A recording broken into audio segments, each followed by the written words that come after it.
Amendement 546 rectifié. Allez, vous avez la parole, mon cher collègue Colomba. Bien, cet amendement a pour objet de revenir et de mettre en cohérence et d'ajouter donc un certain nombre de dispositions concernant le fonctionnement du fonds de péréquation territoriale qui est censé financer donc la présence postale sur l'ensemble de notre territoire.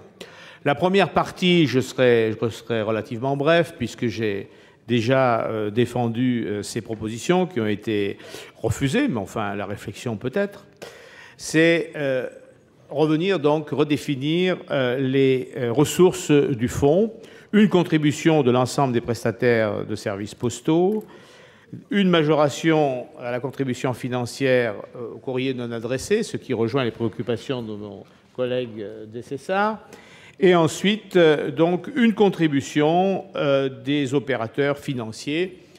Je conçois que ce soit assez horrible, mais dans la mesure où le financement de la proximité des services financiers est quelque chose de tout à fait essentiel, nous croyons que c'est tout à fait nécessaire.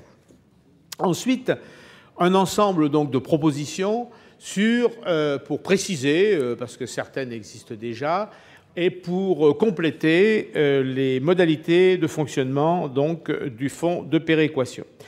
Les commissions départementales de présence postale territoriale procèdent à l'affectation de la fraction du fonds alloué annuellement à chaque département. C'est ce qui se passe actuellement.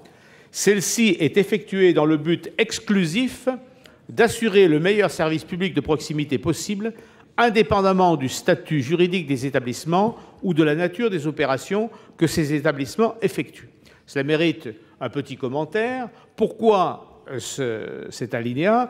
Eh bien, parce qu'actuellement, les possibilités d'affectation des fonds par les CDPPT sont bridées par un certain nombre de textes, décrets et puis contrats, la Poste, AMF, etc., disant que les fonds doivent être prioritairement affectés à la réalisation des agences postales, ensuite donc à des investissements, et puis s'il en reste au point poste, et s'il en reste encore une fois au bureau de poste de plein exercice. C'est la démonstration que actuellement, le fonds de péréquation postale sert à financer le désengagement de la Poste.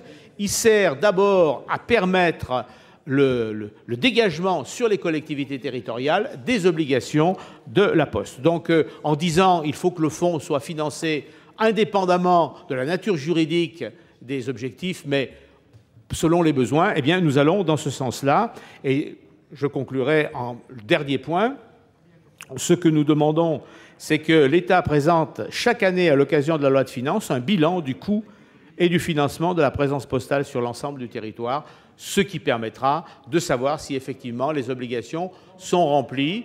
Ceci se faisant dans le cadre donc d'un décret, après consultation des organisations représentatives, des associations représentatives des collectivités territoriales. Et si à l'occasion on n'oubliait pas les maires ruraux, ça serait quand même pas mal parce que c'est quand même les premiers concernés. Avis de la commission. Allô ? Pardon. Je crois qu'il est temps qu'on s'arrête. Merci, Madame la Présidente. Mais m'autoriserez peut-être depuis lundi 17h à être au moins fatigué autant que vous. Voilà. Alors, cet amendement propose d'abonder le Fonds postal national de péréquation territoriale au moyen de contributions de prestataires de services postaux et des établissements financiers, ainsi que d'une majoration. Nous avons déjà eu tout à l'heure, dans un amendement 545, examiné dans le cadre de l'article 2. Toutefois, nous examinerons tout à l'heure, avec l'article 2 ter du texte adopté par la Commission, un mécanisme de financement qui, d'une part, me paraît plus adapté, d'autre part, permettra de rouvrir la discussion sur ce point. Donc, en attendant la discussion sur l'article 2 ter, avis défavorable. Avis du gouvernement. Merci Madame la Présidente. J'ai déjà expliqué sur un amendement précédent qui portait un peu sur le même principe pourquoi le gouvernement était opposé à cet amendement et pourquoi je dois l'être encore sur celui que vient de nous présenter M. Colomba.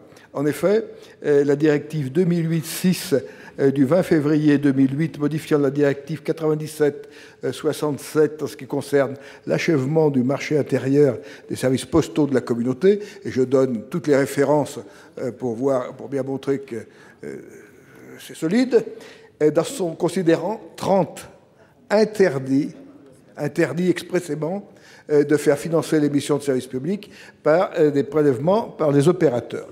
Ça peut paraître bizarre, mais c'est quand même la directive.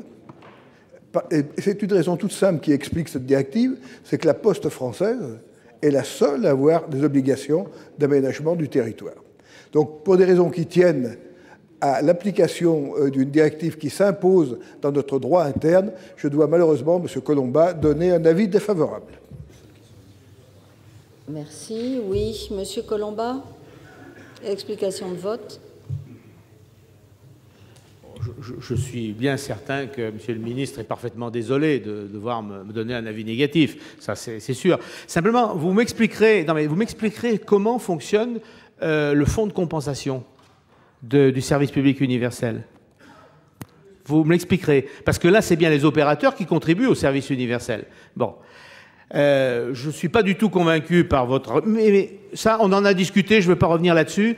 Simplement, j'aurais souhaité... On en a discuté tout à l'heure. Bon, il y a quand même une deuxième partie. Non, mais il y avait quand même une deuxième partie. C'était sur le mode de fonctionnement des CDPPT qui, actuellement, encore une fois, je le répète, génèrent des effets pervers. Donc, ce que je souhaiterais, et je ne pense pas que la Terre cesserait de tourner dans le sens que vous souhaitez, si vous l'acceptiez, que l'affectation des fonds dont disposent les CDPPT se fasse en fonction des besoins, quelle que soit la nature des points de contact, qu'il s'agisse des agences postales, qu'il s'agisse des points postes ou qu'il s'agisse des bureaux de poste, et que ce fonds de péréquation territoriale ne serve pas, encore une fois, à transformer des bureaux de poste en agences postales. C'est quand même pas le bout du monde. Et que dans ce travail-là, dans ce travail de précision des règles, les organisations, les associations représentatives des élus soient consultées par le gouvernement. C'est quand même pas je demande quand même pas des choses extraordinaires.